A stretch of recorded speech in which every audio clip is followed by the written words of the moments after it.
Ya lo ves, José Eduardo, así está la situación en el Congreso hasta este lunes 21 de septiembre en torno al presupuesto nacional 2016. Vamos entonces en vivo, a cara con José Eduardo Valdizán y sus invitados de esta noche, precisamente a discutir el tema del proyecto presupuestario para el próximo año. Buenas noches, hasta aquí hechos. Pasamos entonces a cara. José Eduardo, adelante.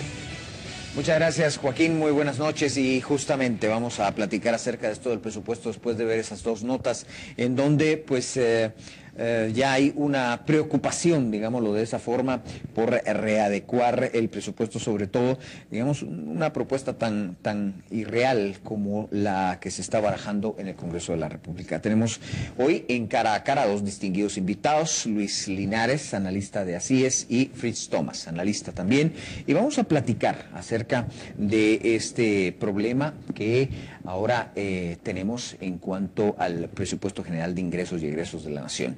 Y pues obviamente los invitamos a ustedes, dos hombres con una visión diferente de este asunto, y ya que no obtenemos con los candidatos una respuesta clara muchas veces de cómo esto se debe solucionar o cómo se debería de solucionar, pues se los vamos a presentar a ustedes. A ver, tenemos un problema de un presupuesto. Ahí se habla de presupuesto desfinanciado. ¿Es un presupuesto desfinanciado o de raíz era un presupuesto que verdaderamente está sobredimensionado y más allá de lo que es la realidad del Estado y de la misma Guatemala? Bueno, yo creo que desde el punto de vista de la realidad de Guatemala es un presupuesto insuficiente. Por ejemplo, estimaciones de lo que debería ser el gasto público en aspectos básicos como educación, salud, infraestructura, seguridad, nos llevan fácilmente, y tomando en cuenta los estándares de países de un mayor desarrollo que el nuestro en América Latina, que no tienen tanto rezago como el nuestro, que el gasto público debe ser del orden del 15-16% del PIB. De manera que aun cuando tuviéramos un presupuesto quizás del doble del que tenemos ahora, sería insuficiente para los rezagos que tenemos. Pero hay un problema, ese es, digamos, el problema estructural.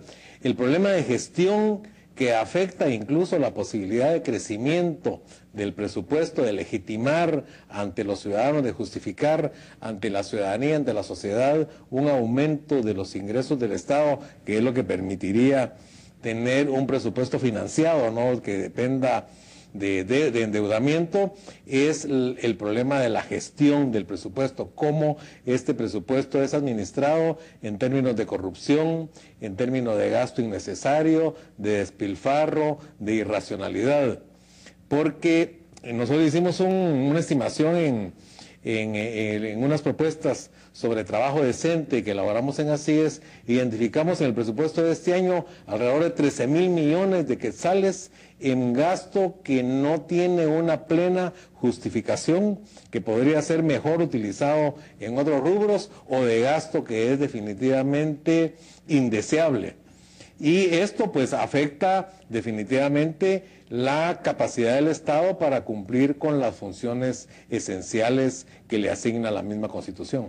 Bien, a mí yo creo que muchos guatemaltecos hoy han caído un poco en la cuenta de que el problema es el mismo Estado y por supuesto el apetito del Estado para consumir fondos aquí, en la China, en Europa, en Estados Unidos y en cualquier lado es un apetito sin fin.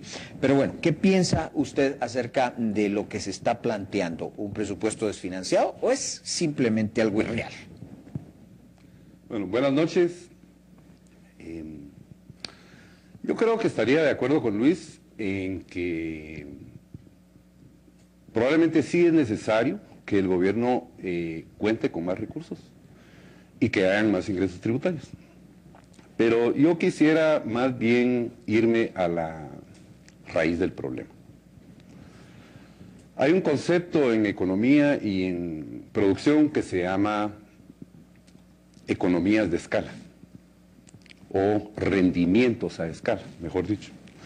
El significado de rendimientos a escala es, si yo estoy usando algunos recursos para producir, digamos que aumento la cantidad de recursos que uso en un 10%.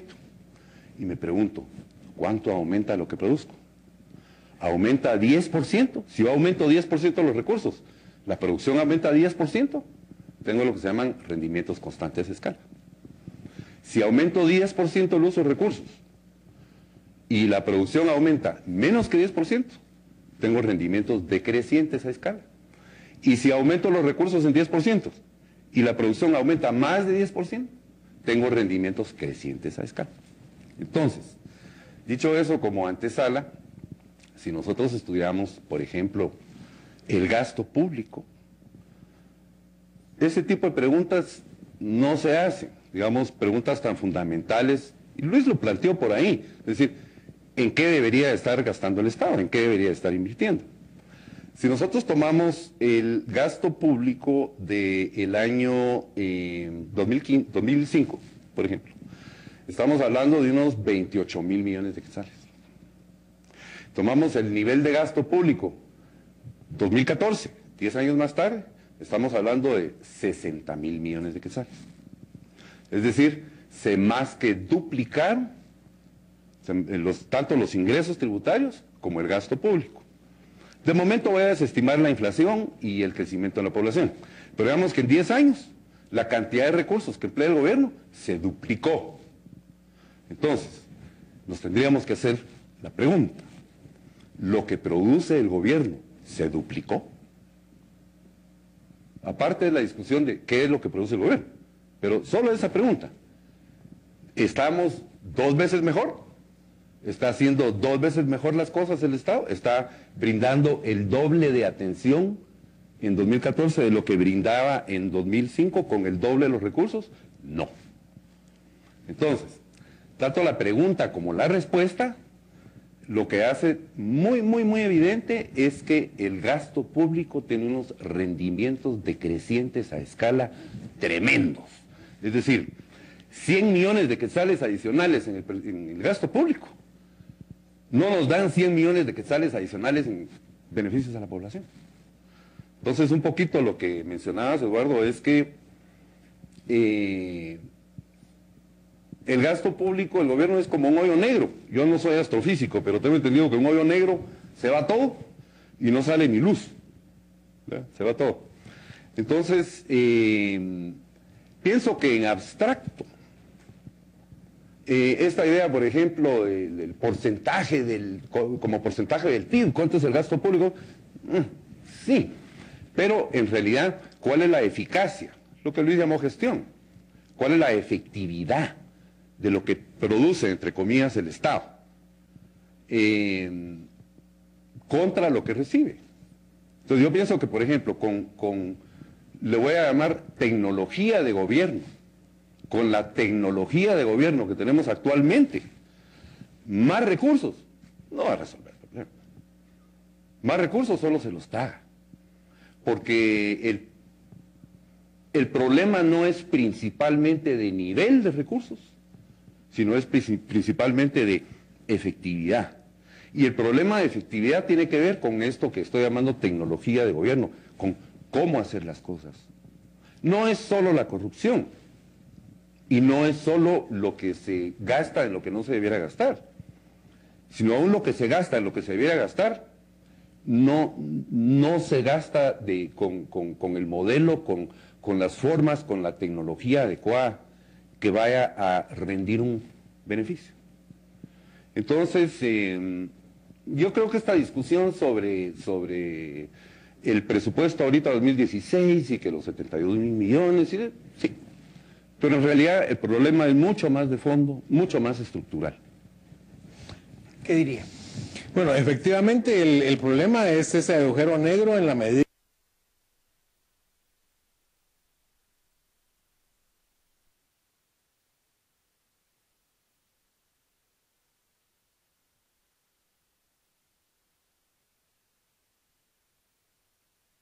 con las tareas que le corresponden. Vamos a poner por ejemplo de alguien que gane el salario mínimo. Con el salario mínimo no logra resolver los problemas, incluso apenas logra cubrir la canasta básica de alimentos. Pero si encima de que gana poco, se chupa, vamos a decir, para usar una expresión popular, la mitad de lo que gana, y entonces tiene que recurrir a la tarjeta de crédito para pagar el alquiler de la casa, pues esa persona nunca va a salir. Y eso es lo que nos está pasando con el Estado. Se recauda poco. Se tienen ingresos insuficientes para las necesidades que tiene el país, y estamos hablando de 4 temas porque, como dice el dicho, lo que no se va en lágrimas se ve en suspiros. No tenemos una buena seguridad pública y entonces tenemos que pagar una seguridad, entre comillas, que también es ineficiente, privada. No tenemos buenas escuelas públicas, entonces las familias tienen que enviar a sus hijos a escuelas privadas que tampoco les garantizan una buena educación, salvo aquellas de muy alto nivel. Entonces, se necesita resolver el problema de la gestión, de la calidad del gasto público. Algunos dicen que esto se vuelve un pretexto. Como nunca se va a resolver, entonces el pretexto es para no pagar más impuestos. Yo creo que sí se pueden dar pasos sucesivos. El primero, resolver la calidad del gasto público, y entonces sí podemos hablar de cuáles son los recursos necesarios, porque el tamaño del Estado es un problema de cuánto se necesita. Una sociedad muy desarrollada puede necesitar un Estado pequeño. Igual que, por ejemplo, una sociedad en guerra necesita un ejército mucho mayor que el que necesita en tiempos de paz. Y aquí tenemos un enemigo que es la pobreza. Y para luchar contra la pobreza se necesitan recursos. Entonces, el Estado tiene que ser del tamaño que sea y de los recursos que sean necesarios para afrontar los retos que tiene nuestra sociedad. Pero nunca van a ser esos recursos suficientes si caemos en los problemas de gestión que se agravan, no solo la calidad del gasto, el destino, la eficacia y la eficiencia, que se agravan con la corrupción. Se calcula que del presupuesto de inversión, que es mínimo 11.000 millones, de los 74.000 que están previstos se destinen a inversión, pero se calcula que el 25% se va en corrupción. Entonces, con esa forma de administrar los recursos, pues no hay nada que aguante, no hay recursos que aguanten. Y por otro lado, se está frustrando a la ciudadanía, especialmente aquellos que no pueden zafarse de los impuestos, porque hay quienes pues lo logran eludir de diferentes formas, pero el asalariado medio y medio alto no logra zafarse de pago de impuestos. Entonces esas personas están sufragando para financiar el funcionamiento de un aparato estatal que no les da nada a cambio. Y para que el ciudadano sienta justificado el contribuir con sus impuestos al fisco, necesita recibir del fisco, porque para eso está. No se pagan impuestos para pagarle al presidente el segundo sueldo más alto de América Latina, en el país que tiene los peores déficits. Se paga a un presidente para que cumpla con una serie de funciones y que tenga una retribución adecuada a la realidad nuestra. No un presidente que pueda competir con el sueldo del presidente de México o el presidente de Brasil. Ahora, el presupuesto que fungió este año estaba alrededor de los 70.000 millones de quetzales. Y pues préstamos más, préstamos menos, porque ya uno no le lleva la cuenta, podríamos pasarnos un poco de esta cifra. Ahora están hablando de 74.000 millones de quetzales, en un momento en el que obviamente existe este problema. Y que se perdieron algunos recursos por impuestos que declaró la Corte Constitucional, y entonces tienen que hacer más préstamos, para meterle más a la tarjeta de crédito. Bueno, pero la Corte quizá no sea la culpable de eso, sino quienes lo plantearon. No se perdieron porque no existieron. Ahora, yo quisiera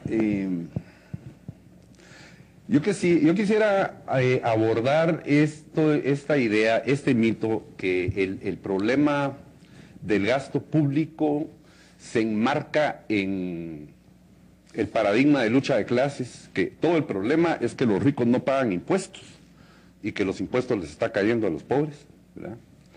Y regresar, quiero continuar con esto más tarde, pero ahorita quiero regresar al punto que estaba haciendo inicialmente con esto de qué viene primero. Yo sí soy de la opinión que primero viene la mejora en la productividad. Si tenés un proceso de producción, una máquina que le estás alimentando materia prima, digamos maíz, orina de maíz, que le estás metiendo maíz y tiene que salir tortilla del otro lado, por decirlo así. y le estás metiendo quintal tras quintal tras quintal de maíz. Bueno, y la máquina truena por todos lados y a una buena parte del maíz se está manchando y contaminando de aceite la máquina. Un 20% del maíz se está fugando por ahí, por algún lado. Un 75% de las tortillas que están saliendo salen deformadas y contaminadas. ¿Qué vas a hacer? ¿Le vas a echar más maíz y más maíz y más maíz y más maíz a la máquina? No lo creo. Hay que resolver problemas de fondo. El mismo gobierno reconoce que los niveles de economía informal están arriba del 70%. Arriba del 70%. Estamos hablando entonces de una proporción muy pequeña de la población económicamente activa y de la economía que está realmente formalizada. Ahora, a través del IVA, la población en general paga impuestos, pero el problema fundamental es este de ensanchar la base, uno. Dos, tener un mayor nivel de el famoso crecimiento económico y el PIB. Lo que quiere decir eso es producir más oportunidades de empleo. A mí me parece, por ejemplo, absolutamente inverosímil que se plantee de anular, de cancelar esta idea del salario diferenciado. Y que si uno habla a favor de eso, es como que uno está en contra del trabajador. Y uno está en contra de la dignidad del trabajador y que pueda tener un salario mínimo, un salario digno. Y que no, uno lo que está es en contra del hambre. ¿Verdad? Primero, digamos, lo voy a abordar desde dos puntos de vista. Uno es desde el punto de vista ético, la libertad de contratación. ¿De dónde se deriva el derecho de alguien de decirle a una persona, usted no puede contratar con esta otra persona para trabajar bajo las condiciones que ustedes acuerden? ¿Quién tiene derecho a decirle eso a un hombre con hambre? ¿Quién tiene el derecho a hacer eso? Ese es desde el punto de vista, digamos, ético. Ahora, desde el punto de vista, llamémosle consecuencialista, o que se le llama utilitario, el resultado que tenemos es un enorme subempleo. Es decir, personas que no tienen los ingresos suficientes, que no tienen trabajo, que no tienen empleo. ¿Cómo le vamos a prohibir a las personas que puedan contratarse a un salario que convenga? Que el salario mínimo no alcanza, estoy de acuerdo, pero el salario cero alcanza aún menos. Ahora, estamos hablando del presupuesto, no estamos hablando bueno, ya terminamos hablando del empleo. Fuiste vos por el salario mínimo. Sí, pero te quiero decir por qué es que yo lo traigo a colación. La barbaridad del salario mínimo diferenciado para mí. Bueno, pero es barbaridad, pero si tenés cero salario, sí, es que no puedes decretar. Es que el problema es que el salario mínimo lo fijan nada más en función de la necesidad. Pero ¿qué hablamos de las empresas? ¿Qué posibilidades pueden tener las empresas para pagar? Son empresas tan miserables que solo pueden pagar salarios de hambre. Ese es el problema. Porque aquí solo se vio, es que como gana 1,000 quetzales, si le pagamos 1,500 va a estar feliz. Pero el problema es cuánto pueden pagar esas empresas. Porque en Guatemala un problema real que tenemos es el ingreso bajo de la mayoría de la población trabajadora. Y si eso se resuelve bajando a la mitad del salario mínimo, pues magnífico. Pero de todas maneras, así como en el caso de los impuestos, que la Corte de Constitucionalidad dijo que no porque no se cumplieron determinados requisitos que la Corte considera necesaria para darle vía libre a un impuesto, también la Corte de Constitucionalidad dijo que esos salarios mínimos diferenciados no eran procedentes desde el punto de vista de nuestro ordenamiento legal, porque en lo público todo tiene que hacerse con fundamento legal. Pero quiero leerles una oración del comunicado número 18 del Ministerio de Finanzas, en el cual hace entrega del proyecto de presupuesto general de ingresos y egresos del Estado para el ejercicio fiscal 2016 al Congreso de la República. Entonces dice, en la gestión por resultados y presupuesto público, dice que bla, bla, bla, bla, bla, el ejercicio fiscal 2016 se enfocan no solamente en la ejecución de las acciones definidas, muy elegante, ¿va?, en el marco de la planificación estatal para atender las necesidades básicas de los ciudadanos.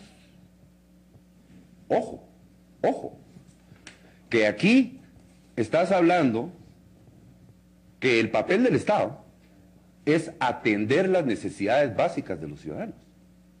No hay presupuesto que alcance. No hay presupuesto que alcance para eso.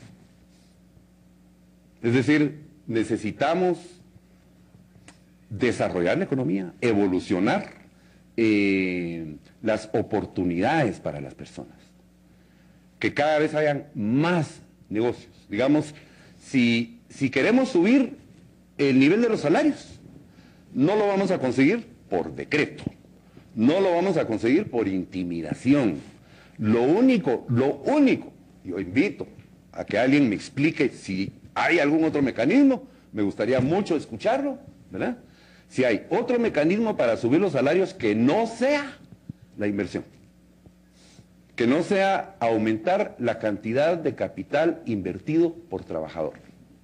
Es decir, sermonear a las empresas que ustedes no pagan suficiente, ¿qué les costaría subir un poco más los salarios?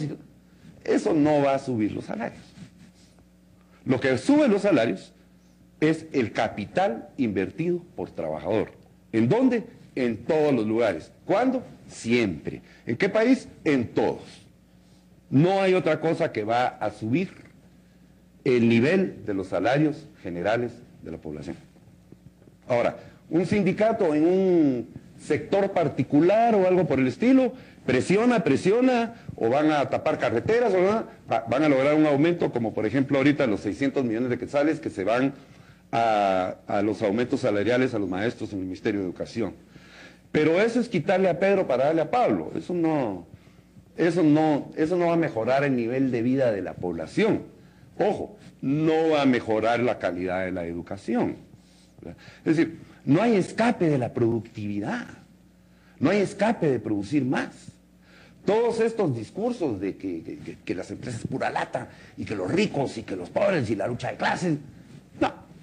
Es decir, Guatemala, con todo respeto, está atrapada en el paradigma de la revolución de mediados del siglo pasado. Todo el modelo de gobierno, el modelo de la educación pública, el modelo de la salud pública, todo ese modelo está atrapado en mediados del siglo del año pasado. Y todo lo que quieren es que regrese con José Arévalo a arreglar las cosas. Ese modelo ya no funciona.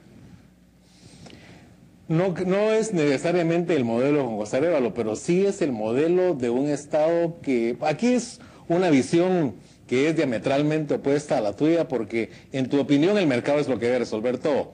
Y yo considero que el Estado sí debe... No, pero es lo que se colige de tu discurso.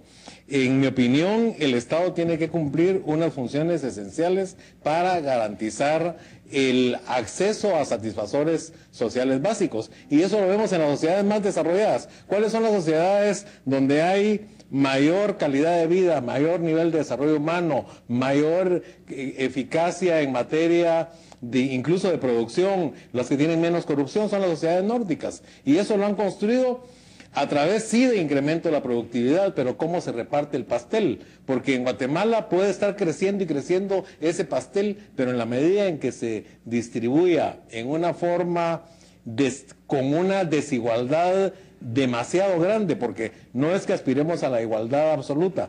La igualdad absoluta no solo es utópica, inalcanzable, sino que también es indeseable, porque si no, no hay estímulo para que la gente produce. Pero sí podemos aspirar a una menor desigualdad. Y ahí es donde el Estado cumple un papel que no puede ser reemplazado. Ahora, estamos de acuerdo totalmente en que no es deseable, no es aconsejable seguir engordando la gallina en la forma, o la piñata, en la forma como la administran. Eso lo comparto plenamente. Yo creo que el Estado primero tiene que legitimarse con un buen hacer, con un buen gobierno, para poder tener autoridad moral ante los ciudadanos, para decirles: necesitamos más recursos, porque con esos recursos no salimos adelante, no salimos ni del estancamiento económico que tenemos, ni tampoco salimos de la pobreza que agobia a más de la mitad de los guatemaltecos.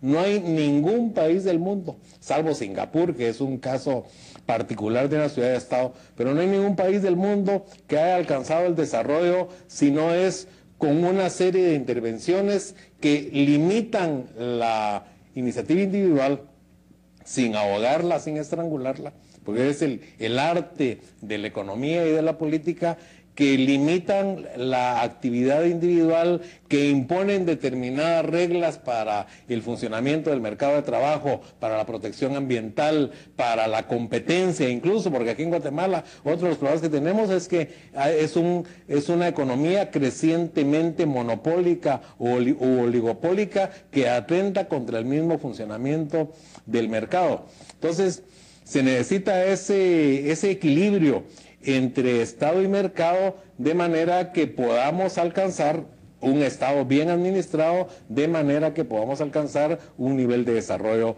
más satisfactorio. Y ahí entra el tema salarial.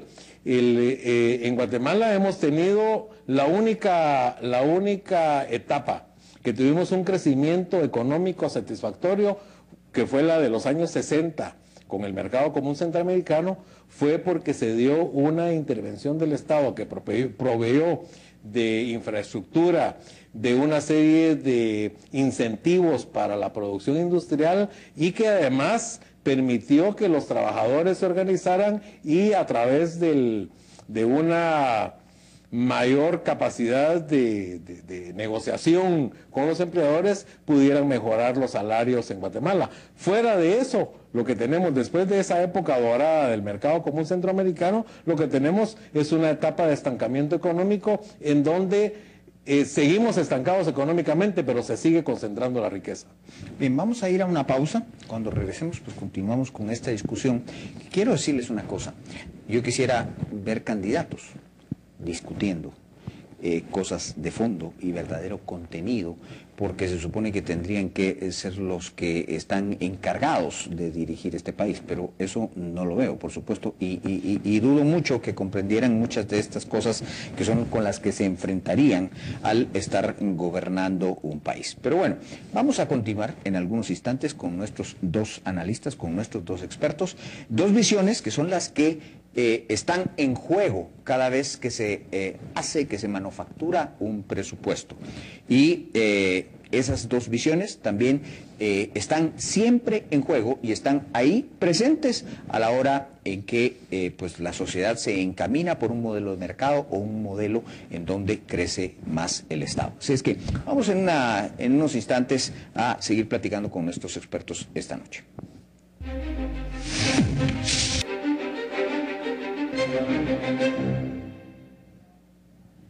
Bueno, y continuamos con esta plática acá acerca del presupuesto, de la dirección que se debería de tener en torno a pues cómo salir del problema en el que nos encontramos en este momento, sobre todo en materia de finanzas.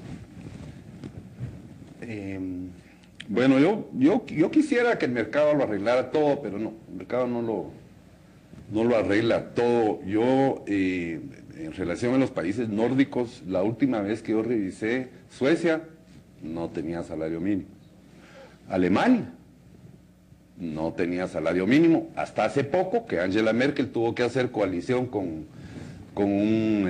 otro partido para poder gobernar, que una de las condiciones que le pusieron es que pusieran salario mínimo en Alemania, pero salgamos del problema de salario mínimo. ¿Te puedo contar por qué no hay un salario mínimo en Dinamarca, en Noruega? Porque tiene un sindicato muy fuerte. Porque hay un nivel de negociación colectiva entre empleadores y trabajadores que hace innecesario el salario mínimo. El salario mínimo es una necesidad, es imperativo cuando los trabajadores no tienen capacidad de negociar colectivamente con los empleadores. Okay. Esa es la razón. ¿Puedo terminar? Okay. Esa es la razón. Entonces, el nivel de vida, digamos, yo creo que tal vez es interesante hablar de los países nórdicos, como decir quisiéramos estar ahí en X cantidad de años, ¿ya? Prácticamente, Luis lo mencionó, el único país que ha logrado en una generación, realmente dar una transformación completa a Singapur. ¿Ya? Podemos hablar de Corea del Sur en 2 generaciones. ¿Ya? Y sería una aspiración interesante, pero yo voy a volver a repetir que se puede hablar de hacer muchas diferentes cosas, pero lo que determina el nivel de vida de la población en estos países, excepto Noruega, porque tienen el gran chorro de aceite ahí, es el nivel de capital invertido por trabajador. Si yo tengo mucho contacto con jóvenes, con patojos y todo, y cuando uno discute con ellos, ¿qué es lo que necesita Guatemala? Todos levantan la mano y dicen educación. Entonces le digo, miren, yo estoy de acuerdo con eso, pero ¿qué piensan del hecho que anualmente en Guatemala entran al mercado 200,000 jóvenes graduados de nivel secundario? Y de esos 200,000 jóvenes, 20,000 encuentran un empleo formal. Es decir, sí, la educación es un problema. Hay que trabajar en educación. Pero una de las preguntas es, ¿educación para qué? ¿Y educación cómo? Entonces, yo veo, por ejemplo, el aumento mísero que tiene el Ministerio de Educación. Yo creo que se debería de invertir, no vas a invertir mucho más en educación, pero no con el modelo de educación pública que tenemos. Porque es sencillamente tirarle más plata al problema. Es necesario hacer cambios estructurales ahí que hagan mucho más efectiva la inversión en la educación y que haya mucha más educación que le permita a las personas que ingresan al mercado laboral tener habilidades y conocimientos que les van a permitir mejorar su nivel de vida. Eso, acompañado de inversión, es lo que sube el nivel de vida. Solo educación, no lo logra. Es más, yo creo que tenemos un problema de, voy a llamar paradigmático, es una palabra, a mí me gusta mucho, mucha gente la considera que uno está como botando una palabra elegante, pero la voy a definir solo como la manera de ver el mundo, de entender el mundo. Y creo que en Guatemala tenemos un problema paradigmático que es fundamentalmente antiempresa y fundamentalmente antiempresarial y fundamentalmente la idea esta de que el que prospera es a costa de otro que no prospera y que el que mejora es porque está pachando a algún otro. Y eso está metido en el sistema educativo, pero con profundidad, enraizado. Y está metido en el sistema político, enraizado y con profundidad. Y si no cambiamos eso, yo veo muy difícil un progreso sostenido. Sí, definitivamente, pero creo que aquí también tenemos el peso de la historia. A lo largo de 500 años, y es hasta 1945 al final, con el doctor Arevalo, lo que es que tanto se le añora, a pesar de que a algunos no les gusta eso, pero hasta 1945 en Guatemala tuvimos 4 siglos de trabajo forzado, en donde no había negociación entre trabajador y empleador, simplemente si no acepta este sueldo se va preso. Y durante 4 siglos hubo esa oportunidad de acumulación de capital que no se tradujo en una sociedad donde hubiera una riqueza que se derramara apenas salpicó durante 400 años a la población trabajadora.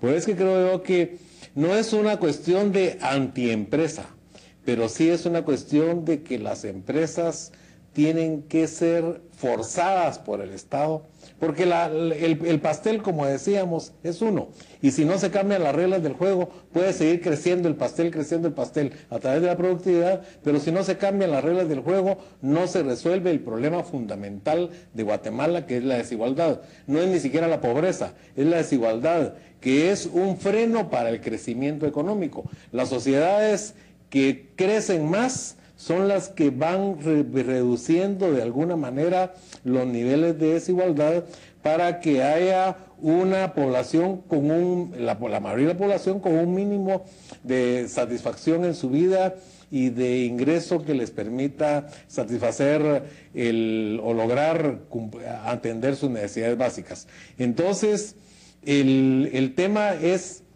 sí, definitivamente una economía de mercado, pero una economía de mercado bajo ciertas reglas, que no quede librada a esa mano invisible que al final lo que produce, lamentablemente por la fuerza de la misma inercia de la economía, lo que produce es mayor concentración de la riqueza. Entonces, se necesita un modelo económico en donde haya libertad, pero no libertad absoluta, como tampoco es deseable un modelo económico, un modelo social en donde los trabajadores se impongan. Hay países donde al revés de proteger a los trabajadores, lo que hay que proteger a las empresas, porque es cuando se desequilibra el terreno de juego, y es donde el Estado tiene que buscar mantener el equilibrio para que excesivas ganancias de los trabajadores no pongan en riesgo la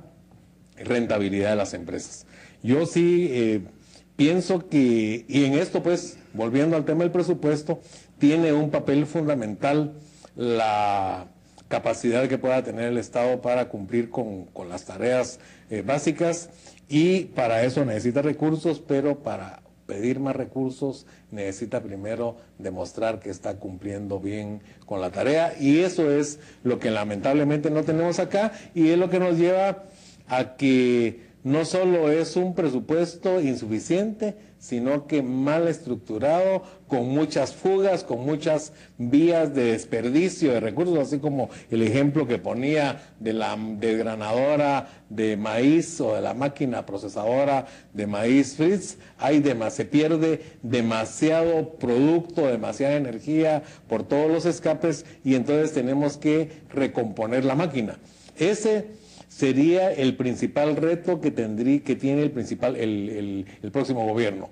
El reto principal creo que es mejorar la eficiencia del Estado, administrar los pocos recursos de la manera más racional, más eficaz y eficiente posible, y entonces probablemente tendremos que pasar unos 2 o 3 años con un régimen de austeridad mientras se gana la confianza y se demuestra que son buenos administradores.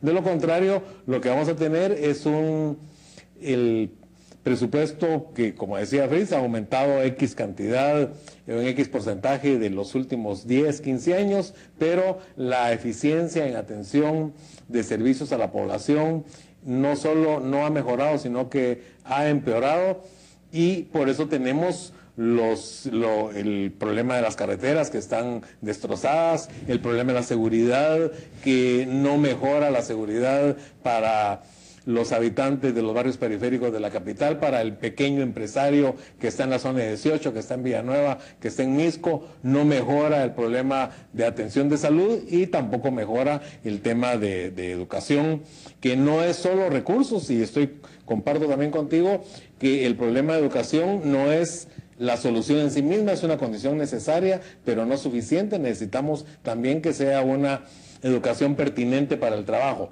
que prepare a la gente para el trabajo, y eso es lo que no hace actualmente nuestro sistema educativo, salvo en algunas especialidades o en algunos centros de enseñanza donde sí el estudiante sale bien habilitado, ya sea para la universidad o para incorporarse al mercado de trabajo. La historia es muy importante, pero es mucho más importante a dónde vamos que a dónde venimos. Es muy importante la historia y pesa mucho, pero enfocarnos en la injusticia histórica, es decir, ¿qué es lo que tenemos que hacer y a dónde vamos? Yo lo siento un poco por ti, Eduardo, porque no estamos tal vez para tu gusto hablando suficiente del 72.4 y del 50.3 y del 4.6 y del 17%. ¿Ve? Pero estamos hablando de conceptos y es lo más importante. Sí, este asunto de la distribución del pastel que le estamos llamando. Este es un concepto muy tergiversado y muy equivocado, porque primero dice que el pastel es uno. No. El pastel se está produciendo en millones de diferentes instantes y lugares en cada momento. Ahora, si vamos a partir de que todo el pastel es de todos, pues si vamos a ir a hablar con el talabartero que ahorita está trabajando ahí en su taller y esto y aquello y todo, y que él es el pastel y que entonces... No es un pastel. Es un montón de pedacitos de pastel, pero este asunto de la distribución es como que hubiera un distribuidor. Es como que estuviera alguien allá arriba, que estuviera diciendo vamos a pasar aquí, vamos a pasar aquí, vamos a pasar allá, vamos a pasar aquí. Voy a dar un ejemplo. Lo más sencillo que se me ocurre. Tomemos algo muy tradicional en Guatemala, que es tradicional y al mismo tiempo es global. Es un chuco. Pongámonos una carreta con un señor ahí que está vendiendo su chuco. ¿Cómo se distribuye el ingreso de un chuco? Ok, ¿cuánto está valiendo un chuco? Dependiendo de en dónde, ¿verdad? Pero, ¿qué estará costando un chuco? ¿7 quetzales? ¿Más o menos? 6.50. 6.50, ok, ahora depende, porque ahora si quiere con chorizo, si lo quiere así, si lo quiere allá, ya hay deluxe, hay un montón de variedades del chuco, pero digamos el chuco estándar. ¿Qué hace un chuquero que se preocupa de ir a comprar sus aguacates, va a comprar su salchicha, que todos sabemos cuál es la salchicha del chuco, y el pan, y hace su repollo, y tiene el chilito y la mostaza y la mayonesa, y todos los ingredientes? Ok, ¿cómo se distribuye el ingreso de esos 6.50? Primero está la salchicha. Y dicen, no, se lo queda todo el señor de la fábrica de salchichas. No. Atrás de la salchicha está el cerdo.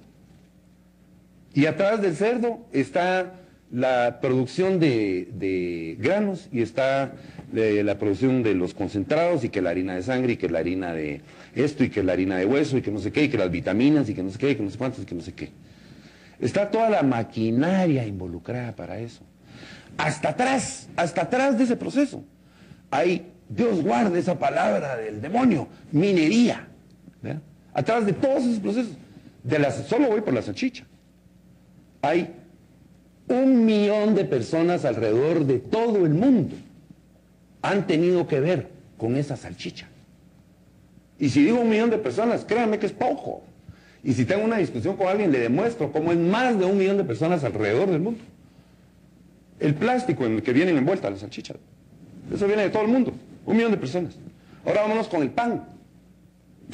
Una cadena de valor larguísima. Vámonos con el repollo, vámonos con la mostaza, con la mayonesa, con el chile, vámonos con la carreta, que tiene piezas metálicas, que vienen de la minería, que tiene ruedas. Es una cadena de valor por 6 quetzales 50. Todo el ingreso de ese chuco está distribuido. Es más, ¿quién es el que más le está ganando a todos esos ingredientes? Me estoy refiriendo al chuco. No me estoy refiriendo a quién tiene más plata, el dueño de la fábrica de salchichas o el chuquero. Me estoy refiriendo a los 6.50 del chuco. ¿Quién es el que más le gana? El chuquero. Es que las cosas en economía no son lo que parecen ser, ni son lo que a primera apariencia, no, es que deberíamos de hacerlo, el pastel lo deberíamos de repartir. El pastel se reparte todos los días, en cada instante, en cada momento. El problema es que no hay suficiente, hay que hacer más, hay que hacer mucho más, hay que tener muchas más empresas, hay que tener muchos más empleos. Esta idea de que hay alguien arriba, como tal vez vos sabés cómo se hace, Luis, digamos, pues, a la hora de distribuir el ingreso del hot dog, lo que Hayek llamaba la fatal arrogancia del planificador, que cree que él sabe mejor cómo se debe distribuir. Cuando el chuquero te vende el chuco en 6.50, esos 6.50 van millones de lugares, a millones de personas. Es decir, a alguien en ¿qué te dijera yo? En Argentina, que produjo el trigo, y los trabajadores que ayudaron a producir el trigo, los que lo transportaron. Todos estos ingredientes que te digo, el cerdo, los concentrados, la máquina, todo eso tuvo que ser transportado. Es decir, los 650 estaban distribuidos. Y entonces va a venir un burócrata y va a decir, la mitad de ese chuco tiene que ir para... Ya no va a haber chuco. Nunca ocurre el chuco. Porque el planificador cree que él sabe. Digamos, fíjate la fatal arrogancia del planificador, que él cree que sabe mejor que el que produce cómo se tiene que repartir lo que produjo. Pues para mí no tiene mucho sentido eso. Es una persona que crea un montón de valor. Algunos creen que es porque está dándole con látigo a los trabajadores, ¿verdad? No, es una persona que crea un montón de valor. Voy a darle la palabra de solo permítame un segundo. Vamos a tener que ir a pausa, pero cuando regresemos le doy la palabra para que usted contente lo del chuco. Así es que vamos a la pausa. Bueno, continuamos entonces en nuestro debate y sin más preámbulo le doy la palabra a don Luis Linares. Sí, muchas gracias. Pues el ejemplo que puso Fritz del chuco, pues es un ejemplo precioso y además con todos los ingredientes que le puso, que son prácticamente propios de ese platillo tan especial que nació en frente del colegio donde yo cursé la parte de la primaria y la secundaria, el Liceo Guatemala. Entonces soy chuquero de nación, se puede decir, pero ese es el tema microeconómico. El tema, en eso no hay discusión. El tema es lo macro, cómo se reparte el producto social. Y ahí sí que el pastel puede ir creciendo, creciendo y creciendo, y debe de crecer para que, porque no es lo mismo, no vamos a alcanzar los mismos niveles de bienestar con un PIB per cápita de $4,000 que con un PIB per cápita de 10,000. Y eso se va a lograr a base de crecimiento económico. Pero es insuficiente el crecimiento económico para asegurar el bienestar de la población si no ese PIB, ese pastel que yo le llamo, no se modifica de alguna forma, en alguna forma, el